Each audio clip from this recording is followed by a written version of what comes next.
Kroger Delivery has one mission: to deliver the freshest food right to your door. That's why our drivers are pros. Our trucks are refrigerated. And when it comes to low prices, we always deliver. With $20 off your first order of $75 or more, there's no better time to get in on the action. Mission accomplished. Restrictions apply. See site for details. This episode is brought to you by National Geographic, presenting its new documentary film, Endurance. Follow the greatest survival story ever told, unpacking the legendary feat of polar explorer Sir Ernest Shackleton, who kept his crew alive for over a year, despite losing their ship in frigid pack ice. Over a century later, a team of modern-day explorers set out to find the sunken ship. Endurance, now streaming on Hulu and Disney+.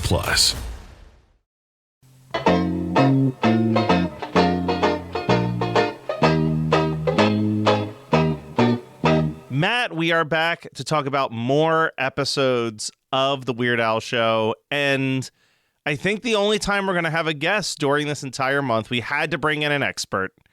I'm very excited to be joined by Abby E., also known as Enter the Phantom on YouTube. They are the creator of a video that I watched called The Weird Al Show, an unnecessary deep dive into a forgotten cult classic, where they really covered every element of the history of this show, kind of went episode by episode like we're doing to kind of point out all the different positives, negatives, the way that CBS kept getting in the way. I felt like if we were going to have anybody on these Weird Al Show episodes, let's bring in someone who's already done the homework for us. Someone who can tell us all the stuff we don't know. Yes. Because there's so much we don't know. So much Abby, to understand about this. Welcome to Weird Algorithm. Hello. Thank you so much for having me. I just want to say I think it's hilarious that I'm considered an expert on this one thing in particular. Like, this is just the most random thing to be considered an expert on. That's great. That's you know, and one of these episodes actually is about becoming. Maybe you could be in the Guinness Book of World Records. Wild. We'll see. We'll get to it. We'll get to that episode, and man, do I have some opinions on the episode, but we'll get there when we get there, because first we have to talk about episode 4, Back to School, which is a terrible name for this episode. Just awful. We were like 5 minutes into the episode, and I was like, am I watching the wrong episode? Like, yeah. What does this have to do with going back to school? It does start off with Harvey getting fired out of a vacuum, which might be the peak of the episode for me. That bit actually made me laugh out loud. I loved the initial starting bit is that something's wrong with Harvey, and Al is checking symptoms. It's like, what are your symptoms? Lack of movement, rear end is hard and plastic. And you hear a strange whirring sound. Oh, Harvey sucked into a vacuum cleaner. Which then, of course, results in reverse. And Harvey gets Harvey really does. I mean, Harvey always takes a beating. But in this show already, 4 episodes in, and Harvey has been put through the ringer. Yeah, I took so many notes on all the things that happened to Harvey throughout this series and how so that much was carnage. Okay to show. Like, it's totally okay to show them, throwing the hamster off the roof, dropping a 2-ton weight on the hamster. That's fine. That's not imitable totally behavior fine. at all. Yeah, just, man, poor Harvey.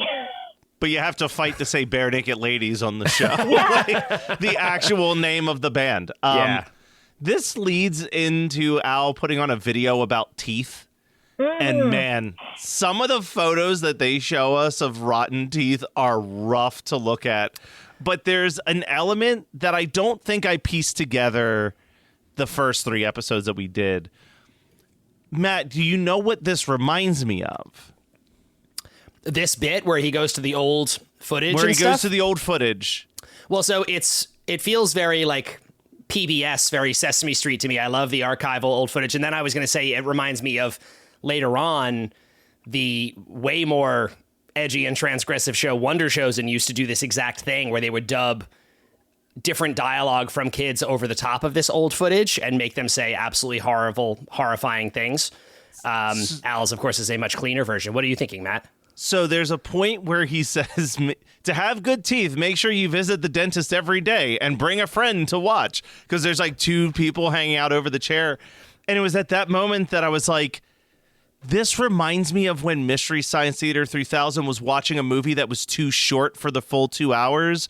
So it always started with them watching like one of these old videos and commenting over top of it.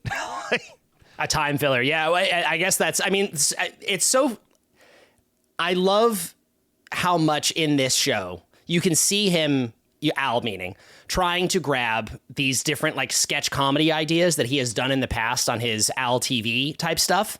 And he's like, where can I find a way to expand this universe and add these other things? And we get the number one examples, at least thus far in our viewing, are this like old timey footage with new narration over the top, and then the channel surfing.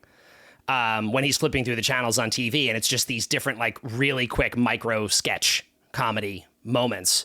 And then he has to make it like an educational children's program around all of that stuff. Yeah.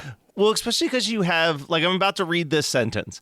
The Hooded Avenger can answer all of Bobby the Inquisitive Boy's questions that makes Al feel dumb and worthless.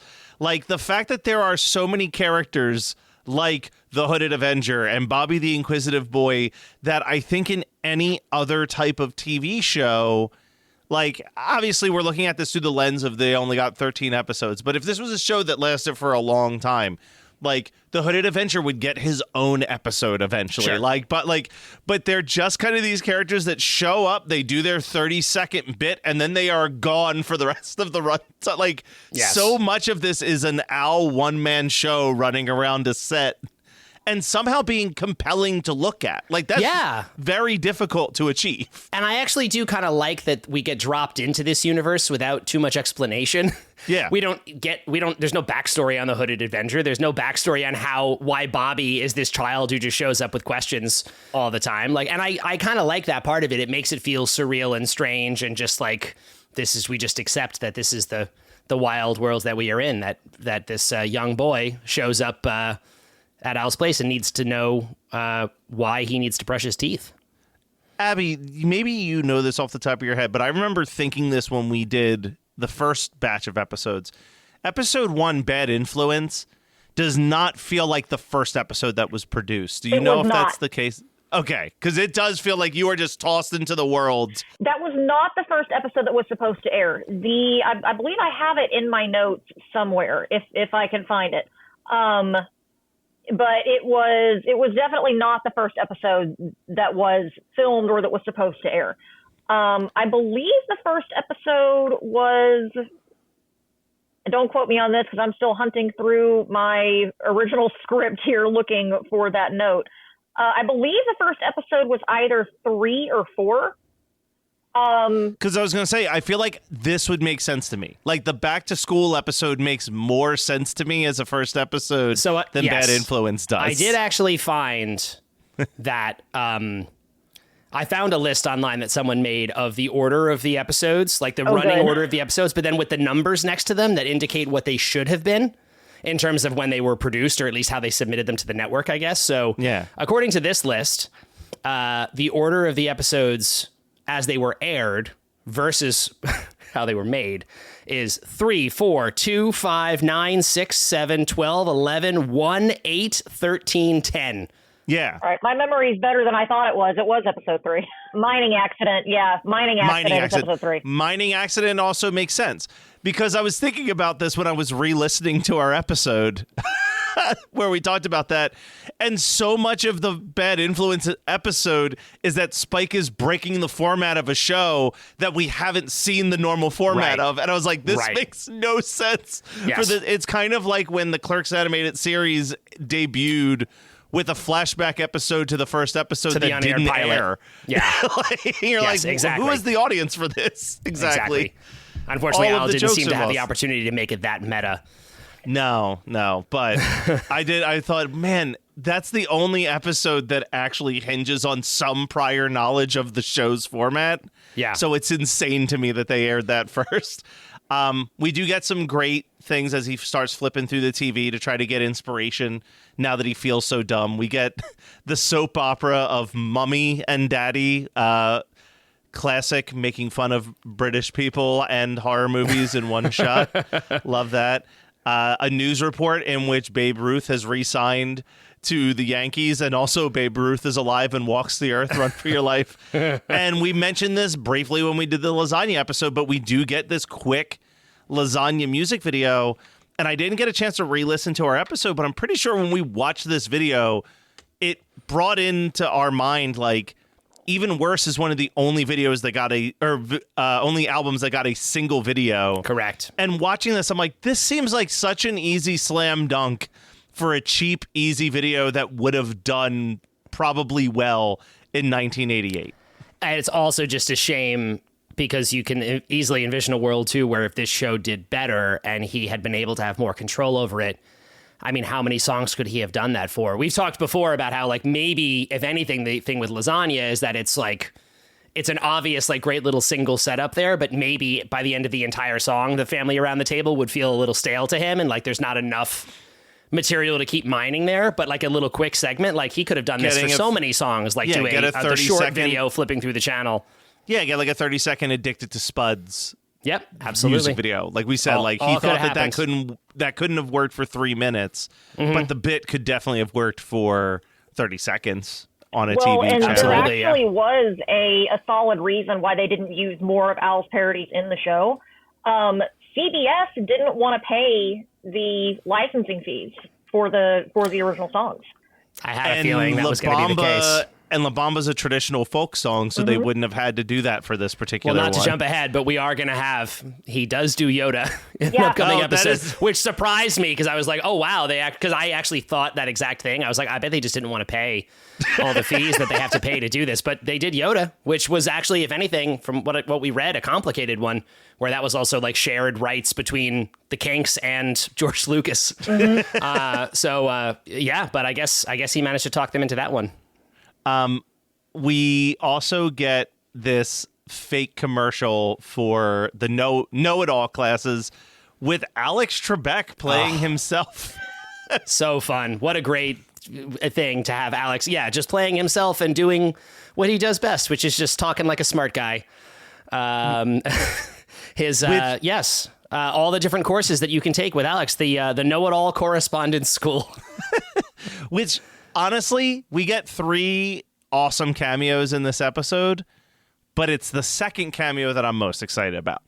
Yeah. Because the delivery guy shows up to bring these courses to Al, and the delivery guy is played by Bill Mumy, who people may or may not know that name.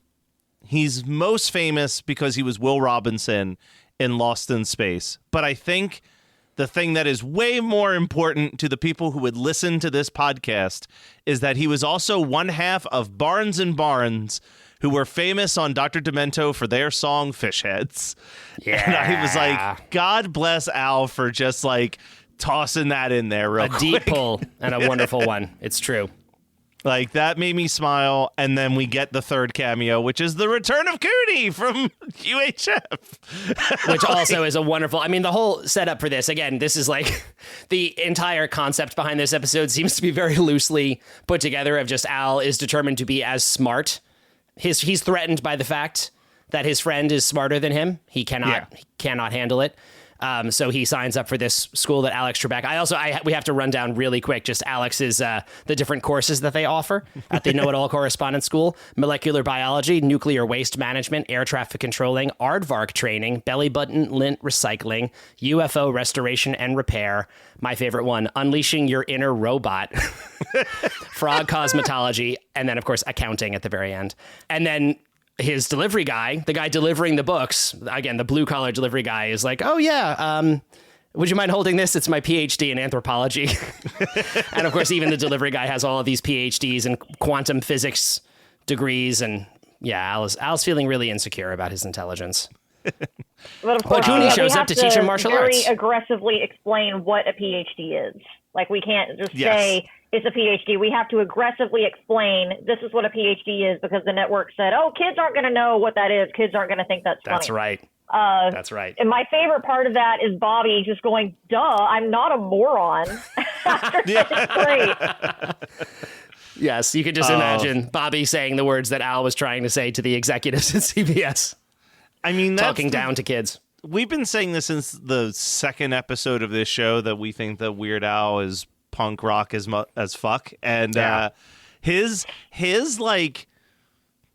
He's got a real like Rage Against the Machine, fuck you, I won't do what you tell me type attitude, but his is a little bit different where it's like, fuck you, I will do what you tell me, but I will do it as aggressively upset as humanly possible. Yep. Like, There's a lot of malicious case in compliance point, like- throughout the show. Malicious compliance. I was just going to Malicious say that's a compliance. great term for Al in these particular scenarios. He seems to be a big fan. malicious compliance, what girls just want to have lunch should have been called. Exactly. Yeah. Or his request to make a wholesome Christmas song. Yeah. I don't even remember what the setup is. This Abby, you mentioned it though, that they drop a 2-ton weight on Harvey the Wonder Hamster and he lifts it. They do. But what is even the lead into that? I forget. I rewatched these episodes last night at around 2 a.m. and at that point I was just completely out of it. But they do. They drop a 2-ton weight on Harvey after he, gets shot out of a vacuum cleaner into a wall, and then later, he really I believe takes this the is also beating the this episode episode. where later on they have like one of Harvey's. It might have been the other one. One of Harvey's stunts. And they've got like a little disclaimer at the bottom that says, don't try this at home. But the great thing about the disclaimer is that it's so tiny that you can barely read it. And the words are so big that no kid is going to know what this means. Yeah. Yeah, Harvey really goes through it in this episode, actually, because he, has this weight fall on him. It is a very funny, cheap joke where it's clearly as light of a weight as it could be, and you can almost see it being lifted by strings to, represent a hamster lifting it up. Yes. But then he's, choking on peanut butter or something at some point, because Al squirts the peanut butter onto Bobby the Inquisitive Boy's face. That's when they come over while he's doing mailbag. And the question that Al gets in the mailbag this time is that a boy's brother has told him that because he ate watermelon seeds, a watermelon's going to grow in his stomach, and that his brother is going to cut him open and take the watermelon and sell it for profit. And that's when Al advises him to get himself a good business lawyer because his brother isn't harvesting those watermelons and has no claim to the financial gains that will come from them. But yeah, Al finds out, hey, you know what? He studied hard to make sure that he raised Harvey properly, and he's actually an expert on hamsters. And boy, does he dance. He gives a nice old dance there at the end. Much like our guest Abby did the work and is an expert on Weird Al's show. Yeah. There is a funny... the dancing especially makes me laugh just because of the note I have here. It was, again, this was around 2 a.m., so the only note I have for the dancing just says, Al dancing equals adorbs less than 3. So that's all I've got for that. And then we get an ad for the Camp Super Fun, which I wrote down, this feels like something you would have seen on The State. It's just goofy enough where it's bring all of your mascots out here for a camp of just relaxed fun.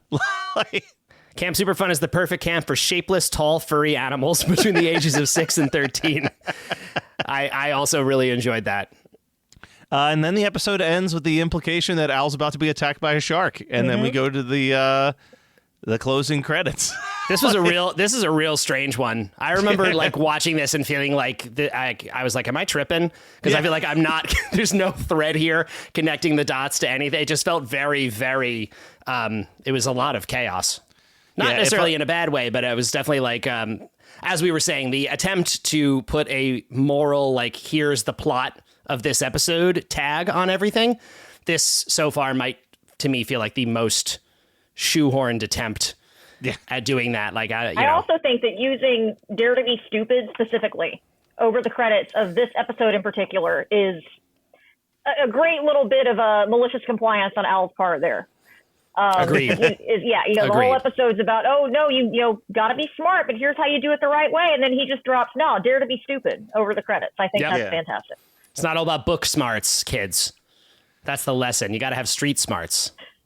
If I was going to rank the 3 episodes we watched today, I would put this firmly in second place. Not my least favorite episode, but not my favorite episode.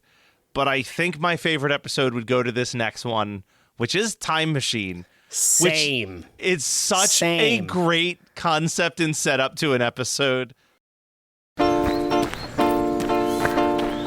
At New Balance, we believe if you run, you're a runner.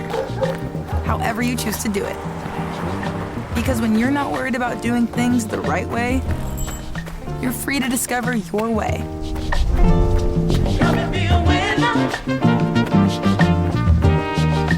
And that's what running's all about. Run your way at newbalance.com/running. The holiday season officially starts when you get that first card in the mail. Shutterfly makes it easy to add more meaning to the everyday with hundreds of holiday card designs that can be personalized in seconds with your favorite photos from this year. Select your greeting, customize the color, and even add little extras like personalized foil to make a holiday card that really shines. Enjoy 40% off with code SMILE40 at Shutterfly.com and send something meaningful this year. See site for more details. It is mind-blowing and heartbreaking how many original scripts are written every year but are never made. So we seek out these scripts and bring them to life with full audio production and professional actors. Check us out at Undiscovered Scripts, Movies made of paper. wherever you get your podcasts. Free. I love that the start of this episode, even if I didn't know the name of the episode was Time Machine, the episode starts with Al recapping what a busy day he's had, and he's literally running through all the beats of a normal Weird Al show episode.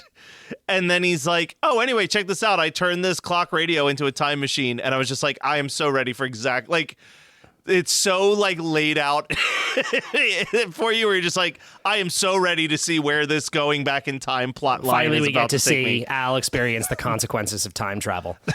This had not been explored yet before in his catalog. We've all been waiting, and now Yeah. the day is finally here. Al learns not to travel through time. And what I love about the time machine is that it's very obviously like an alarm clock. They just put poster board around the the part, so it would be on the alarm clock. So all you Exactly. see is time. But it's just an alarm clock with poster board on it. Yeah. It's great. He watches some TV before our first him going back through time. And there's like Al doing yoga is like one of the first things we see. He's like got like dummy legs wrapped all around him and stuff like that. Then we get a cameo from Victoria Jackson. Yes. Which is awesome. Victoria Jackson was obviously in UHF, but I feel like we have not seen her since then in anything. And interestingly, I know that those two dated, and this would have definitely been after that. So I guess they were on good terms for a while. Then I also know, Victoria Jackson took a turn in a few different ways. Yeah. And Al, something on his website at some point I read indicated that they probably had definitely lost touch over the years. But they were still friends at this point in the late 90s. So I don't know. This might be the end. I don't know if we're going to see Victoria Jackson pop up anywhere else again. Probably not. But Probably not. Something that I loved in this TV break might be my favorite TV segment that we've gotten on the show so far is this insane commercial for 2-prong plug adapters where it's like a NASA spaceship launch and he's desperately trying to plug it in. He's pulling all this machinery over only to find out that it's a 3-prong plug and it's a 2-prong outlet. Extension cord with 2-prong adapter. Yep. Well, even that, it's a one long orange extension cable connected to a massive metal box that just says like rocket power source on it, as if the only problem for the launch is they have to plug in this huge box, and the guy is trying to make it reach the plug, and he finally gets there, and the prongs don't line up. It's a 3-prong plug for a 2-prong adapter. And then, I thought to myself, because we just recently watched Spy Hard, and I specifically noted how in Spy Hard they use Houston, we have a problem as a punchline in the dumbest possible way. And this, at least, is a better version of that joke. Yes. Because it's so, again, was this 1997 or 1990? Just the line, Houston, we have a problem, was just a punchline. It was so ubiquitous and just everywhere from that movie. So at least Al found a better use for it in this bit. That made me laugh a lot, actually, that was the twist at the end, was that the plugs weren't compatible. I also have to give a shout out. Another good little TV moment was just the very dumb, super dramatic soap opera bit of the woman going like, you have no respect for me and I can't be in a relationship with you and I'm leaving. And then it cuts to just a dog sitting on the Young couch. in the house I forgot broken. that. The young Yeah. and the housebroken. And again, that made me laugh too. It's a stupid joke, but it made me laugh. Well, then we get the setup to the time machine, which is that all of Al's neighbors come over to surprise Harvey for his birthday. And that's when Al realizes he totally forgot Oh my God. about Harvey's birthday and to get him a gift. So he goes back in time and then immediately gets into an argument with the electric company. And he says, he goes, I got a hamster that'll run on a wheel and power this thing for free. So what do you think about that? And then the show goes completely dark and we go to a commercial break. Another great, just dumb joke I love. He's like, I don't need you guys. I have a hamster with a wheel who can power this whole house. And it just cuts to Harvey, who just, the hamster literally mugs to the camera, like just looks at the camera like, what?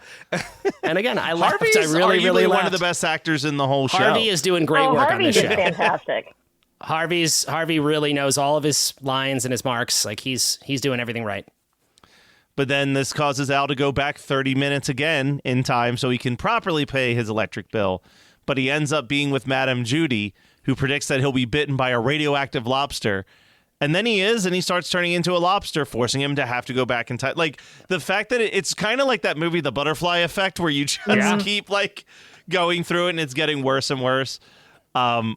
I love the bit where Bobby is screaming. He goes back in time again, and now Bobby is screaming that he wants to learn how ice is created. And instead of showing him an educational video about ice being created, he just makes him watch a video about having good manners. About good manners, because he was like, because again, Al's going back in time. He's like, I already told you this. Bobby's like, what? No, you didn't. Like, this is it's good time travel content here. Al's really having to grapple with a lot of things. The Mind Your Manners film was originally supposed to be much more negative on the idea of manners. It was supposed to be like a satire of manners, as Al was wont to do. But the network told him he couldn't do that because that's making fun of manners, and we can't make fun of manners on a show for kids. Oh, boy. Yeah. Well, this makes Bobby Just imagine really... the society we would have if kids thought manners were some kind of joke. It would be a madhouse. Well, he's upset that he made Bobby angry, so he has to go back in time to fix that, and instead ends up having to cancel on a very sad R.I.P., a timely R.I.P. I was going to say, how Terry Garr. Wild. Like, Terry Garr pops up in this episode. As of the time we are recording this, Terry Garr died 3 days ago. Yeah. Like, Wild. that is a why. I as soon as she popped up, I gasped. I this did morning too. watching it. I was like, oh my God. Very surreal. Yeah, for those of you who don't know, Terry Garr, like legendary actress, was in all kinds of things, Young Frankenstein, lots of weird culty stuff that, of course, Al would have adored her for. Yeah, what a I mean, great to see her cameo. She showed up because they had an appointment to play Highlight. Yeah. And of course, But she's Al has to devastated. She's like, I cancel woke up on her. early to meet you to play Highlight. The woke up early is the thing that kills me. I know. Because at Al this point, goes- it's like, what, 8:30 in the morning? Yeah. And every time he does it, the clock is going back a half an hour each time. So funny. So he goes back in time, and now he's hungry from all that time travel, so he starts making up a sandwich. And I forget most of the ingredients in the sandwich. Matt, you're usually good for writing down everything that's on his sandwiches. Well, But he one of called them- it a frozen waffle and sardine nachos. Yeah. And I actually didn't write down every ingredient, but it had like motor oil on it. It had all types of crazy stuff, but he also had to have shaved chocolate that he would use with an electric razor. Yes. And he ends up cutting himself all up. And he goes Yes, he back got in attacked time. by the razor. Yeah, he Show got that attacked on by the TV. razor. That's fine. That was Yeah. fine. This razor essentially becomes sentient and just attacks him. Which I have to say, if that razor's sentient, it's showing some pretty bad manners. But Yeah. he goes back in time and he's like, all right, I've got all morning. There's no way anything could go wrong unless some Russian dancer shows up. And then sure enough, there's a Russian dancer. He trips over. He knocks himself unconscious and he wakes up all the way back to before he started this time travel adventure. And then he just confesses to Harvey, hey, man, I missed your birthday. And I'm really sorry. And Harvey's kind of just like, that's fine. And then Yeah. to make it up for him, we get a performance of Yoda. But before we get that performance, we get the craziest commercial for just a toy where every part is sold separately. And it's just advertising the head part of the toy, and it is so funny. Again, to me, this is like classic Al. That is so great. I also love the touch of like, it's the torso of the toy, but now the head is sold separately, and these kids are so excited. but they don't even put it together. No. It's No, not it's even just like they fit roll the together. car and then just hold the head above the car as they're rolling it. Yeah. One of them's holding the torso, the other's holding the head, and they are having the best time, just like unable to attach these two parts. Something about that, yeah. Just I loved that. I absolutely loved it. That crushed for me. And then yes, they perform Yoda, and all is well in the world. So we mentioned this on a previous episode, and I have to bring it up again. Okay, so we can accept that this is a very loose backstory, but you had asked a couple episodes ago, like, in this universe of this show, is Weird Al a musician? Yeah, and now he and is. up until this episode, there was no indication that he was. I mean, if we're talking about the Weird Al Show theme song, which gives you his backstory, there's no reference to him having any sort of a career in music. He was, he met the dental hygienist, and he worked at the nasal decongestant factory, and he played on the company bowling team, and he got found in the forest trying to get a tan. He got the show for his cave in the 20 miles below the surface of the earth, and all these references, but there's nothing referencing that he actually has a music career. This is the first time where it's like Al's gift to Harvey is he's going to play him one of his songs, and Al's band just walks in the door and they do it. So I guess canonically, this Weird Al is also a musician. It's very For anyone strange. keeping track at home, I just wanted to make sure that was clear. What we get from here, though, is we go into episode 6, one for the record books. And when you tell me that an episode is about basically following the plot line of radioactive hamsters from a planet near Mars, in which a microwave causes something to happen to a hamster, I really thought this was going to be like the home run episode to end all home run episodes.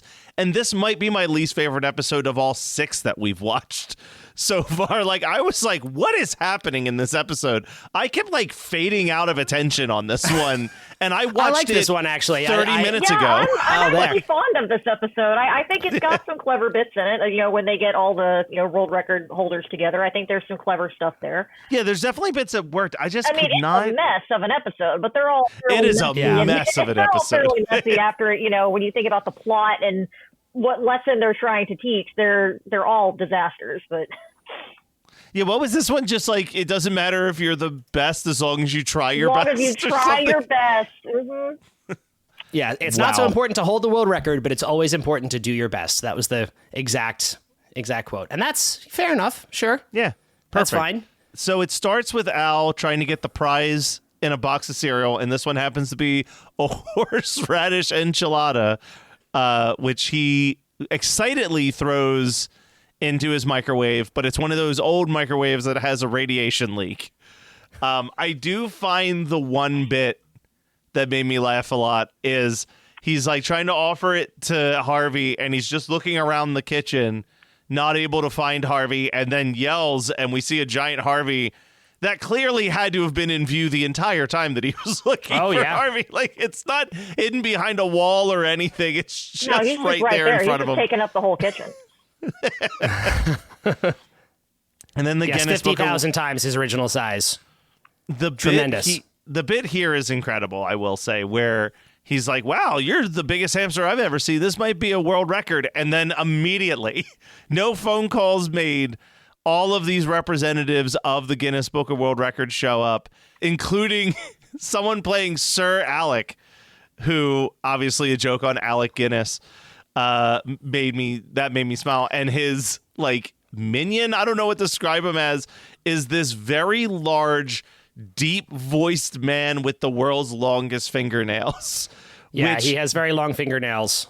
This would have been, I would like to say this would have been right at that time that Fox was airing their show, like Guinness World Records Broken, where they would have people compete for the Guinness Book of World Records, and or current world record breakers would show up. But it was like never a normal world record. And I do remember the longest fingernails person showing up, and they had to have bags over their hands to keep the nails safe from basically what Al does to this person. Exactly. They had to like pull their hand out of this giant bag. So it's like Al was making fun of a thing that was so timely in that moment, and every kid would be like, I know exactly what is happening right here. I also have to give a shout out because the guy who plays Sir Alec, his name is Ian Whitcomb, and he is an English musician who is also an accordion player. Oh, all right. A culty musician. He wrote a song that's called "You Turn Me On" from like that would have been the 60s, I think. Yeah. That was... He's part of the British invasion. I saw that much. Yeah, like a British invasion type guy, but also an accordion player and kind of an oddball, kooky guy. So it makes total sense that Al would have been on board for him as a guest. And he has great, like, one of my favorite lines in this, like, when Sir Alec comes in and he's very, like a king about everything, so important. And he goes, like, this hamster, is he yours? And Alec goes, yes. And on that yes, like Alec basically cuts him off and just goes, a simple yes or no will do. Yeah. And I was like, he also all goes, I said was yes. his friend pulls out the tape measure and he goes, no, I think we can eyeball this. And then he pulls out a giant eyeball that reads. That like scans it. Yeah. Yep. That was a very good turn of phrase. Then we get, I think my biggest problem with this episode was I was very disappointed by a lot of the TV related segments. The stuff with Al worked for me, but like the pirate roofing didn't really do anything for me. I feel like the Siskel and Ebert parody kind of falls flat in the grand scheme of I had seen so many other Siskel and Ebert parodies circa 1997 that kind of do a better job than this. I have to give one shout out. This is a pretty obscure reference, but I am, because I noticed this last week and I forgot to talk about it on the first 3 episodes. There is one guy who directed every single one of these, and it's Peyton Reed. Peyton Reed, who did the Ant-Man movie. Peyton Reed, who wound up going on to direct the Ant-Man. Yes, he exactly. did Bring It On. Yep. I need to Bring It On. He has done a bunch of films, but he did the Ant-Man movies for Marvel, and that also connects to those movies, and Peyton Reed himself are part of the web show On Cinema with Tim Heidecker and Greg Turkington, which is a spoof of Siskel and Ebert movie review shows, where those two guys are movie critics who review movies but just fight about other things in their life. But Peyton Reed has become part of that universe. It's just, I had to draw the connection. Anyone who's listening to this, if you're an On Cinema fan, I would recommend checking out that show. There's 1 million hours of it on YouTube. It's amazing, but it's a bizarre, totally coincidental connection here that I just had to make, that there's a little movie review segment in this thing that Peyton Reed was part of. Milligan, I want to repeat what you just said in a different lens. Go. So you're telling me that there's someone who could have gotten Weird Al into the MCU 3 different times and still chose not to do it? Oh Peyton my God. Peyton Reed could have done it. There's still time. Although Quantumania, I guess, didn't do particularly well. So I don't know if Peyton Reed's good grace is starting to fade in the MCU. We'll see. Fingers crossed. There's always a chance. James Gunn got Lloyd Kaufman in a movie his first shot at MCU. I'm just saying, Peyton Reed, you got no loyalty. Anything's possible. We do get another Fat Man cartoon, and it's been a bit. And these have always kind of been like the segment that aged the worst in this. And this one, the note that I wrote was the voice that they gave this mad scientist is questionable at best. And it is like his whole thing is he's trying to turn all the water to split pea soup, but specifically his grandmother's recipe for split pea soup. And it's just, I don't think I thought that for sure I would be the most excited about the Fat Man cartoons when we started doing this. And I feel like they're the ones where I'm like, oh no, another one of these. Yeah, I got excited when Emo Phillips was in one of them, and then after that, I was like, it's run its course after Emo Phillips. It's not getting any better than that. It kind of, I agree. It's weird because they're also very short, and yet, despite how short they are, they actually feel like you said, like my attention drifts and I feel like I've missed something. They're so oddly plotless, which I think is probably the point, is that in this, this villain is going to turn all the water into split pea soup, which seems like a bad thing. But then Fat Man tries the split pea soup and likes it. So he's like, oh, we should keep doing it. So then Harvey, that's the joke, is that Harvey is the actual hero. It's like a Mr. Magoo situation. And Harvey is the one who's actually stopping these things, even though Fat Man is totally incompetent. Yeah. I mean, this is like a bit that has existed in animation for decades, right? Yes. Like it's like a play off of the Sherlock Watson concept of like, is Sherlock as great as he is, or is it because Watson's there and then cartoons take it to like the most outrageous possible level over time? But Al is now got all these, he's trying to break all these different world records. The one was like most donuts eaten in a minute or something. And he eats one and he's like, that was good. And the Hooded Avenger is like watching him and he's like, how many was that? One. Is that the record? I don't think so. Yeah, that got a good laugh out of me. But then he realizes as he talks to all these record breakers that like they don't get to do whatever they want and they don't spend time with their friends because they're dedicated to their craft. And the guy who's just shooting free throws nonstop, just keeps shooting free throws the whole time until he finally is he has to stop talking to Al because the glare of his glasses is bothering him. And he decides he'd rather have friends and have fun than care about a world record. And then he does another dance of victory. Mm-hmm. And then I'm just going to read this note verbatim. Oh boy, Hansen's here. And they're not very good actors. I mean, wait a minute, because I should have looked this up earlier. This is how far into Hansen's career? It can't be very far. This has to be pretty early. I would say that at this point, like Middle of Nowhere has come out and maybe like Three Door Garage, that's like B-sides before they were famous. Like, let's see. I give respect for them doing the follow-up single and not doing MMMBop. They play Where's the Love. Not a bad song. It's fine. They sound good. They're clearly really playing live. There was no there's nothing piped in here. So that was the other note I wrote down was they play a sort of decent version of Where's the Love, but it is undeniably live and not pre-recorded. Not pre-recorded, which I dig. I think that's good. Yeah. I give them a ton of credit on that. So I just need to see when this episode aired.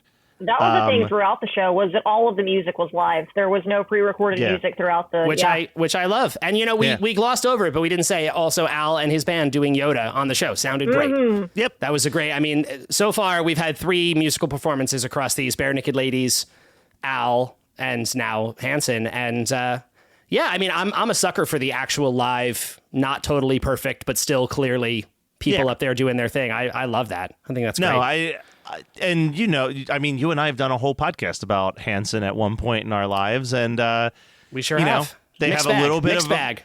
They have a great career musically. Real problematic the last 4 years with some of their decisions, but more often than not musically, they weren't that in 1997. So this is great. Certainly not. We can just enjoy. But the quick check that I did was that this was released in October of 1997. Mm-hmm. And let me double check this because I'm about to say something that I think is crazy now that I'm thinking about it. Okay, that makes more sense. Middle of Nowhere came out in May of 97. So this was after Middle of Nowhere, but a month later is when their Christmas album came out that year, Snowed In. So this is very early. This is within 6 months of the release of the album with MMMBop on it. This is the absolute pinnacle of this band. So they must have been fans. There's no other... Actually, I should say, Hansen are going to do stuff with Al in the future. We know there is an actual additional connection to Hansen that's going to come up later. So they are friends and fans of each other and all that kind of stuff. So that's great. I guess this is the first moment of that. Actually, yeah, I guess because looking here, Al does direct a music video for them.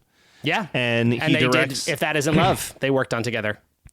They worked on that together. And I want to say that the song that he did a video for was called Rivers. Let me double check that. I don't know. River. It was the song River. And it's a parody of the ending of Titanic. And it was directed by Weird Al Yankovic. I don't know if I've ever seen that. I am excited to get to that at some point. Wow. That was at this. That may have to be a mailbag thing because that was off of that 3 Car Garage indie recordings album to promote it. And it's mostly like we can give Al credit for directing it. I think he just directed the wraparound to the video because it's mostly just a live performance of this song River. Mm-hmm. But it starts off with the old lady from Titanic, and she's talking about like the thing that she holds on to, and then it like pans down and it's that she has a tattoo of Hansen on her arm from when she loved them as a child. Oh, and then it's like a flashback to that. That's like a very flashback to seeing them perform wow. live. Okay, Like, I had no idea. That's there you go. More to talk about. Thank goodness. Oh boy, yes. But yeah, Where's the Love? Good song, not the best Hanson song, not even It's the best fine. Hanson song on Middle of Nowhere, but it's not bad. It's fine. I again am amused by, I have to also point something out because it gets said again in this episode, and I realized I was wrong when we were talking about There's No Going Home, and we met Blind Lemon Yankovic, because Blind Lemon Yankovic gets referenced again in this show, and you said grandpa. I could have sworn they said he was Al's uncle. But in this, they reiterate it is Grandpa Blind Lemon Yankovic. I apologize I wasn't for crazy. incorrectly correcting you, Matt Keller. I'm just, I'm here to do corrections. I'm just a guy. You're forgiven, but it's not forgotten. No, that's fair. That's extremely fair. I just love the weird, like, something that is delighting me about these with the moral compass message behind them is that the ultimate takeaway on these is a little strange for kids. If you're really looking at it from a moral perspective, like, there's something funny if the moral takeaway of this is trying really hard to be good at something is maybe not worth it. Yeah. There's some, I guess there's the other side of it is supposed to be like, don't kill yourself to be the absolute best at something. There's more to life than that. But there is something for a young person to be like, maybe don't bother practicing too much because it's boring. Getting really good at something is a lot of work. Educational messages are very twisty. Like they could easily Very be taken twisty. to make the opposite of what they're Exactly. supposed to be. Yeah. Yeah. You don't necessarily feel like at the end of this, Al learned a valuable lesson. No. It doesn't No. really ever. So I don't think we've I don't done think one he that ever has really felt that learned way. his lesson. No. He's But- a jerk throughout the whole thing. He never really He gets is. better. Well, but I think I was explaining that when we did the first episode where I was trying to compare Al and Pee Wee Herman to Blippi. And like my point being that like when you do the man-child character, the proper way you're supposed to do it, anyway, in my mind, as an educational show, is that the man-child is always in the wrong. And it is used as like a morality lesson down the line of like, that's why you have to listen to your friends or like whatever, like they're never in the right. And I think that's my problem with Blippi is that there is no lesson whatsoever to be learned. It's just a person dressed as a child running around making child noises. And I'm like, this is weird. This is weird. Like, I don't like this. But yeah, I think Al does that with, I mean, you could say the same thing with Pee Wee Herman. Pee Wee Herman was obnoxious on Pee Wee's Playhouse. And he always was learning lessons, but he wasn't growing by the next episode. He didn't. I guess that's the difference. Is I never watching that show did it feel like it was trying to be over the top with like teaching you a lesson. That's where I think like CBS this is one, failing. which here. literally opens with "Here's what we're going to be learning about today" as the title card of each episode. It's a little too on the nose. And the reason it is so on the nose is because of the legal stuff that was going on around the time that the Weird Al show was being made. They didn't have all of those legal rules back when Pee Wee Herman was being aired. So even though Pee Wee Herman was supposed to be an educational show, they didn't have all of these, all this red tape that they had to go through to really tick all of the boxes in order to get it aired. So this is interesting, Abby, because I don't know about this. In terms of the legality of it, it's not just CBS. This is actual law. No, it is not CBS. So this goes back to the FCC regulations that were put into place around 1996. The FCC came up with all these rules for children's television going forwards into the new era of the late 90s. And one of those rules was that you had to have a certain amount of educational programming per week on each channel, or else those channels were subject to fines and possibly losing their licensing. So, these channels had to have educational programming, and that was how the Weird Al show got picked up, was as an educational show. But in order to do that, they had to tick all of these boxes to make it an educational show. So as a result, the network was very careful. Yeah, exactly. Which is why the Weird Al show has all these problems with the network. It wasn't just the network. It was the FCC giving the network these rules they had to follow. Wow. Yeah, unless they went to, I guess, like a cable network, they would have had to deal with this no matter what. Yeah. Which, I mean, some of those rules weren't bad. Like, I know that one of the big ones that changed from the 80s into the 90s was like for a while, like when I was a kid, say, and I was watching Masters of the Universe, basically all of the commercial breaks were exclusively for action figures for the character. And they were like, absolutely not. You cannot create a cartoon that is just a giant advertisement for a toy and then only advertise that toy during the commercial break. Like there has to be, because it was like looked at as like brainwashing essentially of just making this kid be like, I need that toy. I just rewatched one of my favorite Simpsons Christmas episodes for a different podcast. It kind of makes me think of the Bone Storm situation in that, where it's the catchphrase is "Buy me Bone Storm or go to hell." Like, go up to your parents and tell them. And that was kind of what the advertising was in the late 80s, early 90s when it came to kids' cartoons, was like, isn't this cool? Wouldn't you only be cool if you also owned the toy of this cool thing? Like, exactly. And isn't it always the way? It's like, it seemed like on paper, it's a well-intentioned idea. And we're trying to make sure that we have like, you know, a variety of content, and some things are like, you know, good for a young audience, but it always gets like, I don't know. It's so easy for those things to get pulled in the wrong direction then, and then get overworked and overthought about and they just, you know, it's the, even when it's well-intentioned, it can often just be like the absolute enemy of anything creative to put that many rules on it. Well, especially because I remember hearing someone that I do a podcast with say it like this, not tied to this specifically, but just in general, like my job as a person without kids is not to give a shit about your kids. Like the amount of ways that rules are designed exclusively to protect children, but also just become a burden to the people who've chosen not to have kids, but yet they are still burdened by a giant set of standards and regulations where they're like, well, this was the exact thing I wanted to avoid by making the decision to not have kids. Right. It's an interesting tightrope walk. But indeed, Abby, thank you so much for joining us. Also, just dropping a ton of interesting behind the scenes factoids that I had forgotten about right there at the end that we will be able to bring forward. Anything else, Abby? Anything else that's like fascinating that we desperately need to know before we continue this journey?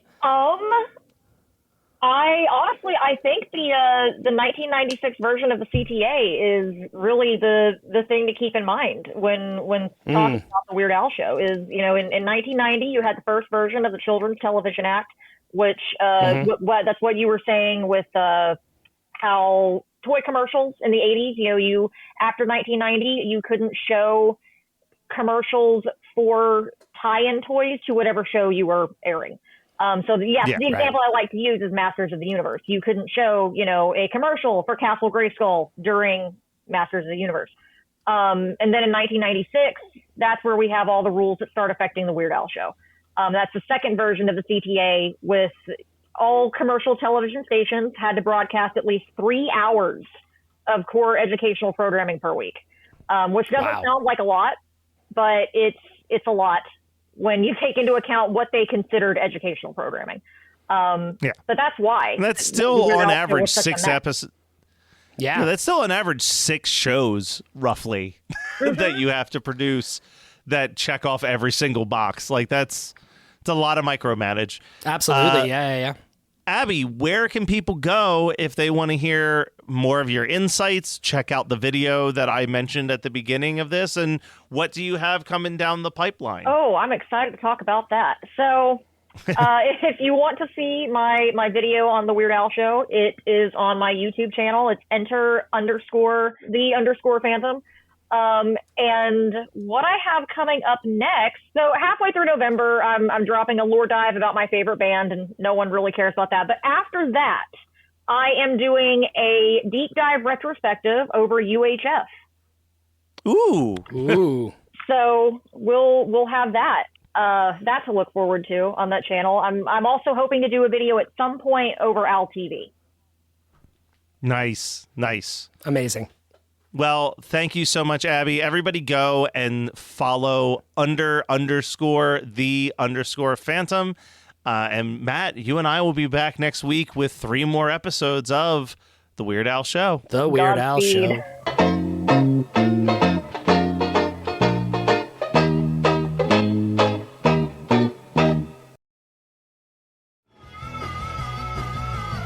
You're listening to the Geekscape Network.